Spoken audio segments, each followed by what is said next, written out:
Hey, what's up guys? Kellen here again with Droid Life, and we've got the Galaxy S9 here. This is actually S9 Plus to be specific, and we want to take a few minutes to talk about what you can do the minute you get this phone in your hands. Like we do with all major phones, we want to steer you in the right direction with your Galaxy S9 once it's out of the box for the first time. We want to help you tweak the right settings, learn some simple tricks, and start getting the most out of it as quickly as possible.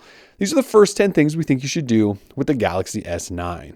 So as I mentioned, we do this with all major phones, and it really is just a way to get the phone in your hands right out of the box, walk through that setup procedure, and then start tweaking just a couple of things that you can maybe set and forget. So once you set them, you may never have to go back and look at them again, and they just help with efficiency, they help with security, those type of things. Maybe even something as simple as just launching the camera in the quickest possible way so you never miss that shot. That's what this series is. So let's get going with number one. And for number one, we want to start with security and the lock screen. You can do so much on Android from your lock screen, which is this area, or with the press of one button, this area. And so we want to make sure you've got this all set up and ready to go and secure enough so you don't have to look at it hopefully again for a really long time. So to do that, we actually jump all the way past everything and into settings, and you're going to look for this lock screen and security section right here. You'll tap on that, and from in here, you have to decide on a secure lock type, which is right up top. And you can choose from a couple of different things, right? You can choose the swipe, which is no security, pattern, pin, password, or just none. I would say check pattern, pin, or password. We need some security here. And don't worry, you don't have to do those every single time. We can bypass those with things like the fingerprint reader on the back, the iris scanner, and face recognition up top. So we're going to make this simpler, but that's sort of your baseline. So I have a pattern set up. From there, once you've set that up, you get to decide what you want to do in terms of biometrics on this phone. And Samsung's done a bunch. So number one is fingerprint. You should set up a fingerprint reader. They've placed the fingerprint reader on the S9 and S9 Plus in a really good spot, dead center in the back. It's no longer way up here or over here or wherever it was on the Note 8 and S8. It's right there in the middle. You should have no problem setting your finger on there. If you just set up a secure lock screen and fingerprint reader, you're pretty much good to go. If you want to take it another step further, you can. Samsung lets you set up multiple different biometrics on here. So I have fingerprint set up, but you can also set up intelligent scan, which uses a combination of Samsung's face and iris unlock technology. Or you could just choose one of the two of those if you don't want to set up maybe one or the other. That makes sense. So what I have set up right here is a phone that I can set my finger on the fingerprint reader, it unlocks, or I can look at it, and I don't think it's going to work because I'm behind a camera, but I can look at it and it will also unlock. I can choose whichever I want, or if I don't want to do any of those, I can insert my little pattern. So anyways, I would highly recommend setting up lock screen security. It's just one of those things that once you set, you don't really have to mess with again, and then you're secure. And if you leave your phone behind, you're good. Somebody picks it up, they're not going to be able to just get into your phone. The second thing I would say as our first 10 things to do is you should set up this always on display. So I'll go back here, and you can see with Samsung phones now, they have an always on display. This is pretty standard now. Google does it, LG does it. And it shows you a clock, shows you your battery percentage, date, and then also if you have notifications that you may want to deal with. You set that up through lock screen and security. And you'll notice in this area, lock screen and always on display, you can toggle it on or off right there. It should be on out of the box, I do believe. But if you tap on it, it'll take you into some more settings where you can have the clock and the home button showing, or just the clock, or just the home button. You can have the auto brightness adjust to it depending on the lighting. So it's not crazy beaming in the middle of the night or too dark in the middle of the day sort of thing. You can always have it, always show as well. You can set up different face widgets, which are like your music controller or your next alarm or your calendar. You can also just have it be a roaming clock, so it changes between time zones. If you're traveling, it'll show you your home and whatever time zone you're currently in. You can also adjust the clock style into a bunch of different things. So anyways, it's really handy because if you have notifications that come through, or you just want to look down and check the time and you don't wear a watch, there you go. It's there. So again, that's always on display, and it's in the lock screen and security sections. So we actually are going to stay there for one more thing, and then we'll just back up. Actually, I went too far. So smart lock is something we want to play with. Smart lock, you don't necessarily have to do this, but I recommend smart lock because it allows you to set up all that secure stuff. And then if you want to be at, say, home or work and not have to do all of that stuff because you're in a secure location, you could add that location to a trusted place. And then it lets you just bypass that stuff when you're in those locations like work or home. You can also have it add trusted devices. So when you're in your car and you're connected to your car's Bluetooth, if you add a trusted device, it'll remember that. And then it won't leave you locked behind a face or a finger or that pattern or pin or whatever you set. There's some things like voice match and on body detection. When it recognizes your voice, it'll stay unlocked, or if it thinks it's on you, it'll stay unlocked. I don't know that I trust those necessarily as much, but these two in the middle, I think are pretty good, useful features that you might want to take advantage of. For number 4, we'll talk about the camera for a second. It's really just how to launch the camera. Samsung implemented this button tap where it's a double tap on power that launches the camera immediately. And you can do that from anywhere. You notice I did that from within settings. I could also be reading Droid Life on Chrome, double tap that. The camera is open and ready to take a picture. That's the quickest way you're going to do it. It should be on out of the box. And the first time you do it, it'll actually ask you if you want to leave it on. I would just leave it on. You know, if you're in a pinch, you need to capture something with your camera. Double tapping that is the fastest way to do it. It also does it when your phone is in a locked state like this. You can double tap. That launches the camera. I just get used to doing that. It's going to help you take better pictures, faster pictures, and that's kind of one of the most important things about a camera. All right, so the next thing I would say is if we go to the home screen, we'll look at Bixby. Now, I don't use Bixby, but it's Samsung's Google Assistant competitor, I guess you could say. It does a lot more than Assistant in terms of just functionality within your phone, like turning Wi-Fi off and going into Instagram and posting this or looking at, I mean, it's pretty customizable. It's pretty powerful. It's also a little bit overwhelming. So I would recommend you decide if it's something you want to do. So if we swipe over here, you can see we can get to Bixby Home. There's also a Bixby button here on the left. And you can see if I press that, it doesn't actually do anything. I've actually turned it off, but you can go over here and there's this little settings icon up top. See that right there? If I tap on that, it says, what do you want the Bixby button to do?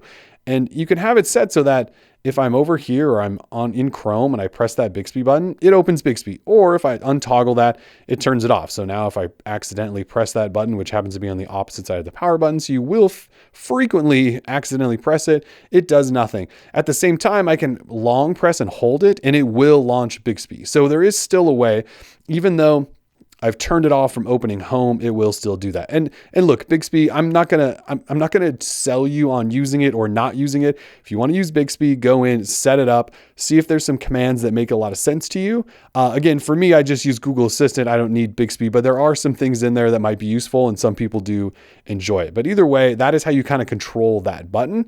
You can also go in here and if you don't want that panel at all, you can actually turn it off. And I'll show you how that works. Again, from your home screen, you just do a little pinch and that zooms out and you can swipe over to where that panel is, toggle that, and then that is now off. So not only can I not swipe over there anymore, this button won't open it either. It kind of buries Bixby away in case you want to do that, but I'll let you decide if that's something you want to do. For number 6, I just want to talk a little bit about customizing your home screen experience. Look, if you're new to Android, you may not know this, and I can tell a lot of people don't because I've seen other people's Android phones. You can move all of this stuff around. When you open this phone out of the box and there's a phone there and a messaging app there and something over here and maybe Chrome over here, you can move all those. All you do is long press on those and then you can drag them, and I can drop things over there if I want, or I can stack things on each other to make a folder. You can do all sorts of stuff. So I just want everyone to be aware before we get going any further, you can move all of this stuff. If you want to go in your app drawer and grab an app that you want to be on your home screen because it's an app you use all the time, just put it there. Now, I know this sounds pretty basic, but again, I see a lot of people who don't seem to know that you can move things around. From there, I will just show you that if we pinch in again, that's how I turned off Bixby. But you can go over here and create a second home screen if you want. And you can create a third one if you want to. And there's a little trash can button up there if you don't need those. You'll see down here there are settings to change your wallpaper, change your theme, because you can change full themes on this that change your icons and the colors of stuff. You can do that. Your widgets. So if you want things like a clock widget that's not that one, or maybe you want a calendar widget or a Hangouts widget or a messaging widget, you can put those wherever you want. So that's where you would find those. And then there's just some other home screen settings, which we'll dive into in our tips and tricks video.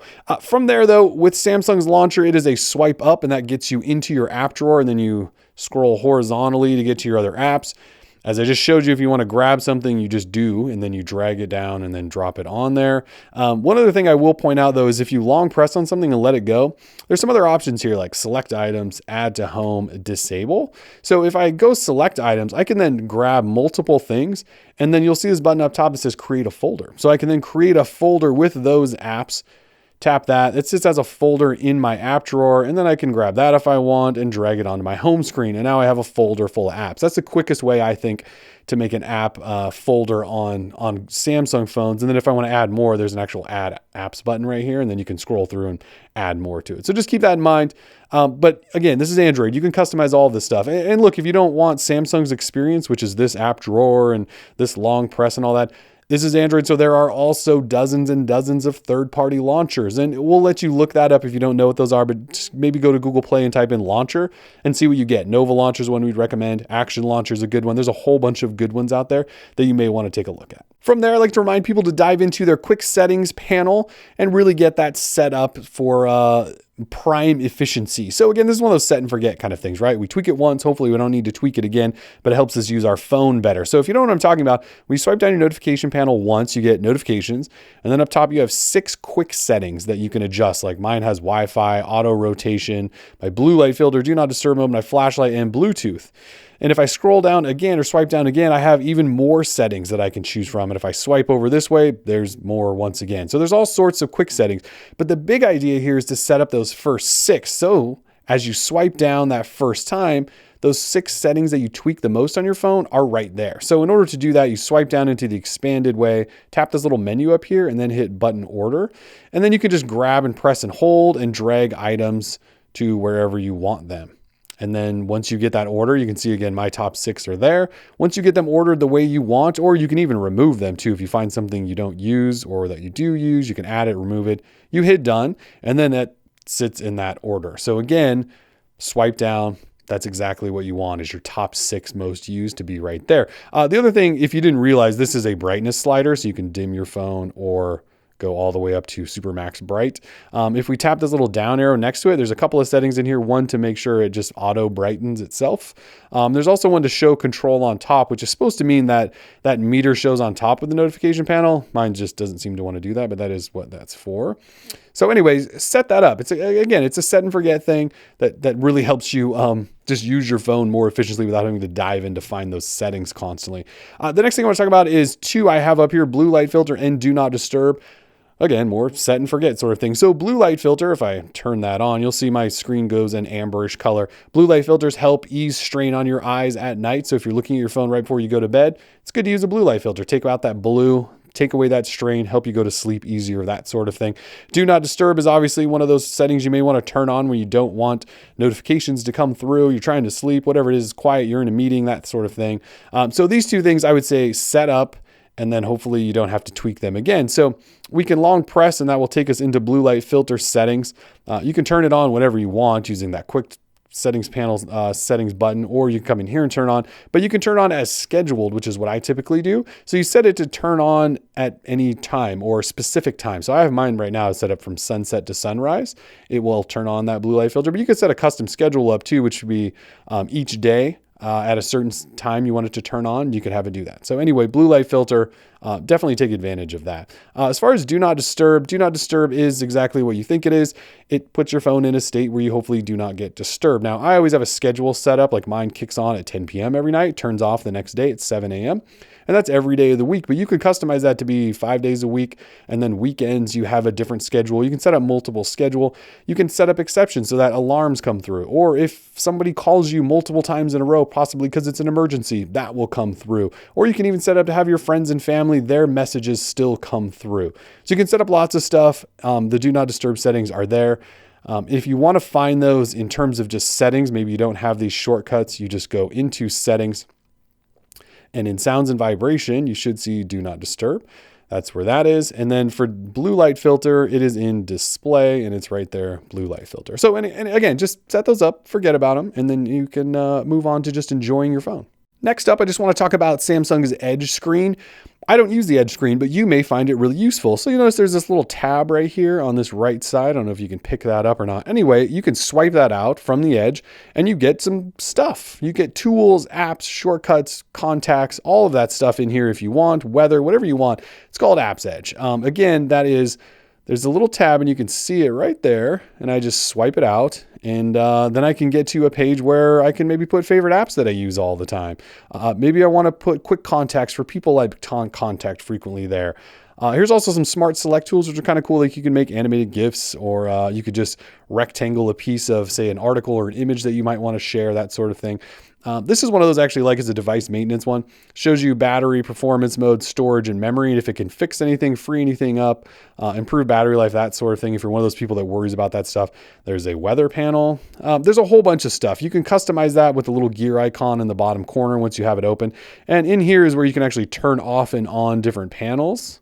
And you can actually turn off the entire Edge panel if you want up there as well. You can download additional panels, but there's tons of stuff in here, from tools to sports scores and CNN and Yelp and all of that. I mean, there's quite a bit of stuff going on in here. For further tweakage, you tap the little menu button up top and go to Edge Panel Handle. And in here, you can actually adjust the size of it. So I don't know if you can see that growing and shrinking over there. You can also adjust the transparency. So you can make sure it basically disappears, or you can make sure it really shows all the time in case you're wondering where it is. And you can even flip it over to the left side if you want to. That sort of thing. Again, that's the apps panel. I don't really use it, but you may very well find it useful. And finally, for number 10, I would say let's dive all the way back into settings. And there's actually this section called advanced features, which you should just like take a quick spin through and see if any of this stuff sounds interesting and whether you might want it on or not. So advanced features are some of Samsung's smart features they've embedded. They've been in there for a number of years, and a lot of people have copied some of this stuff, but Samsung keeps adding to it. It used to be, I think, about 4 or 5 things long. Now you can see it's a couple of pages worth of smart settings. And what I'd recommend do is just read through each of these. I'm not going to go through each one, but just read through each one. They're pretty self-explanatory, and they will let you know if it's some sort of thing you should use, like one-handed mode. You can do this little swipe gesture to shrink the screen down to, say, your right hand, so things are easier to reach. Kind of a useful feature. There are finger sensor gestures. So that's talking about the fingerprint reader. So if I have that enabled and I swipe down, I can actually expand the notification with just my finger. So I was just swiping over the fingerprint reader, and you can see that brought that down, and I can swipe it back up. That's what that is. You might find that useful. Here's where your quick launch camera is. Remember that double tap on the camera I showed you? This is where you can turn that off or on. There's some specific settings for multi-window, like if I long press here to launch multi-window. Out of the box, that's not enabled. So I guess I should say it's not exactly enabled the way it normally should be. So it comes out of the box like this. If you just long press that, it just takes you into multi-window, which is not actually what long pressing is supposed to do by Android standards. Long pressing on that app switcher is actually supposed to launch you into multi-window. So anyways, if you're wondering where that happened, that's where that went. Some other things like direct call, you can just bring the phone up to your ear when it's calling and it'll answer. And easy mute is waving your hand over your phone as a call is coming through, and it'll mute it without trying to fumble over which button to hit.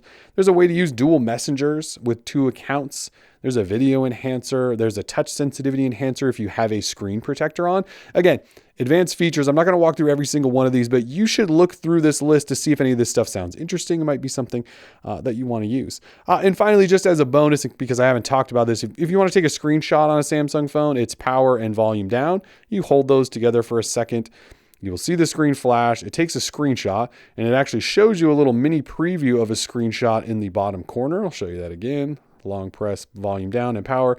You get a screenshot, and you also get some extra tools here, and they keep disappearing before I can show you them. But if we do that again, you'll see there are Bixby vision shortcuts, scroll, capture, draw, crop, and share. So there's some tools where you can crop before you share, scroll to capture more, that sort of thing. Anyway, that's how you take screenshots. We all like taking screenshots of stuff, right?